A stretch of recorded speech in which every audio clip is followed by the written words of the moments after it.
Então vamos lá, se você chegou até aqui, você pode estar com a seguinte dúvida: qual a margem de contribuição ideal para a minha empresa? E a resposta é: depende.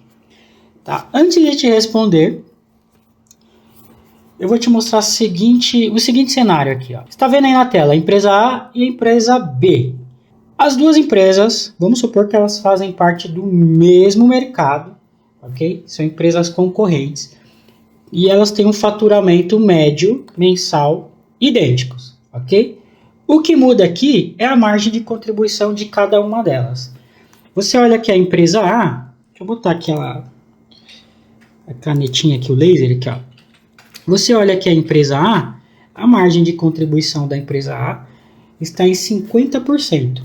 Quanto que a margem de contribuição da empresa B na faixa de 25%.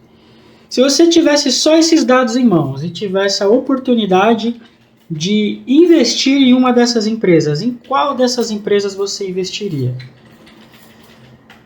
Se você respondeu a empresa A, com base nesses dados, não te julgo, tá? Porque é isso que você está olhando aqui. A empresa A, ela me dá uma margem de 50%, uma margem bruta de 50%, então ela é melhor que a empresa B.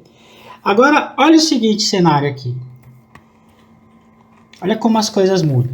Agora você olha ali o relatório financeiro da empresa A e você vê que a empresa A ela dá um prejuízo de 10 mil, enquanto a empresa B ela dá um lucro de 5 mil. Ou seja, respondendo à pergunta qual é a margem de contribuição ideal para o meu negócio, é aí que você tem que observar. A margem de contribuição ideal é sempre aquela que é maior do que seus custos fixos e que te proporciona lucro. No pior dos cenários, pelo menos ela tem que empatar com seus custos fixos, tá? Ela nunca pode ser menor que seus custos fixos. Porque se a sua margem de contribuição for menor com o total dos seus custos fixos mensais, significa que a sua empresa ela não paga sequer a operação dela. A sua empresa operacionalmente ela não se paga. Tá? Então, essa seria a resposta correta. Você pode ver muito na internet, se fizer pesquisa no Google, algumas pessoas dizendo que a margem de contribuição ideal é de tanto a tanto por cento, X a X%. Tá? O que você tem que prestar atenção é que quando a gente faz um estudo por segmento, existe o segmento de serviço, o segmento de comércio e o segmento industrial, que numa média geral você encontra uma margem de lucro de 8 a 12, de 7 a 15, de 20 a 30. Média geral, tá? Como é calculado uma média? Tá? Você vai pegar a maioria das empresas do setor, você vai analisar e você vai ver que tem empresas que têm, por exemplo, no setor de comércio, se você olhar a média geral de lucro operacional, é de 20 a 30. Só que você vai encontrar empresas nos setores que tem uma margem de lucro de 35%, 40%, enquanto outras têm uma margem de lucro de 15%, de 18%, tá? Abaixo da média. Então, como é que é feita a média? Eles pegam todos esses resultados e fazem o cálculo de média. E ali eles acham isso. Então, não quer dizer que tem que ser igual para a sua empresa. O que você tem que analisar é a estrutura de custo do seu negócio, a tua capacidade de faturamento, ok? E a tua precificação. Resumidamente, o que você precisa identificar na sua empresa é o seguinte: a minha margem de contribuição ela é uma margem boa, ela paga meus custos fixos e está me dando lucro?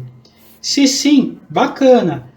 A partir daí, o que você pode começar a trabalhar? Você pode começar a trabalhar em cortar os seus custos fixos, aumentar o seu faturamento, reduzir os seus custos variáveis, a negociar com seus clientes, a fazer boas compras. Para quê? Para que você aumente a sua margem de contribuição, tá? Então, para que você aumente sua margem de contribuição, você precisa rever seus preços, você precisa rever os seus custos variáveis, tá? Você precisa saber fazer boas compras, negociar com seus fornecedores, negociar prazos, ok? Para quê? Para que você melhore a sua margem de contribuição, tá? E também, aliado a isso, pensar em aumento de faturamento. Só que você precisa prestar atenção no seguinte: você está numa fase de que precisa aumentar o faturamento, ou esse é a sua estratégia para os próximos meses, aumentar a sua participação de mercado, ter um aumento de faturamento, então você precisa se planejar. Por quê? Porque quanto maior é o seu faturamento, ele também vai demandar um capital de giro maior, correto? Porque você vai precisar comprar mais material, você vai precisar de mais investimento para poder fazer maiores vendas. Talvez você precise aumentar o espaço, talvez você precise contratar funcionários novos para que você atinja esse objetivo de faturamento, ok? Consequentemente, você precisa aumentar o seu capital de giro. Aí eu te pergunto, você tem esse capital de giro? Você consegue esse aumento de capital de giro? Porque se a sua estratégia é aumentar em 2 vezes, dobrar o seu faturamento, seu capital de giro também vai dobrar. Então pense nisso. E para que você cresça de forma estruturada e de forma sustentável, você precisa ter esses gastos aqui, os gastos, custos e despesas fixas, sempre na ponta do lápis, sempre analisando. Não deixe que os seus custos e despesas fixas saia do controle, tá? E olho na sua margem de contribuição. E repetindo, como que eu aumento a minha margem de contribuição? Melhorando o meu preço, reduzindo meus custos variáveis. Como que eu reduzo meus custos variáveis? Quando você melhora seus preços, melhora suas margens, consequentemente o seu custo variável ele dá uma queda. E negociando com seus fornecedores. Tá? Eu costumo dizer que sempre há margem de negócio, sempre há margem de negociação. E se você olhou na aula do lucro 3x, tá? E na aula de como aumentar seus lucros, tá? Tem 2 aulas que explica a questão do aumento de preço, quanto que ele impacta no resultado final. Tá? Você já entendeu que melhorando a margem dos seus preços é o que vai te dar melhores resultados. Tá? Então, novamente respondendo, qual é a melhor margem de contribuição para a minha empresa? É aquela que te dê lucro. Tá? É aquela que pague suas contas fixas, seus custos e despesas fixas e te dê lucro. Claro que a média de mercado é um parâmetro para a gente. Tá? Então, se você pode olhar para a média de mercado e, se for o seu caso, se você está abaixo da média, você buscar se comparar a essa média de mercado, tá? Chegar ali pelo menos ao nível da média do mercado que você trabalha. E eu vou ficando por aqui.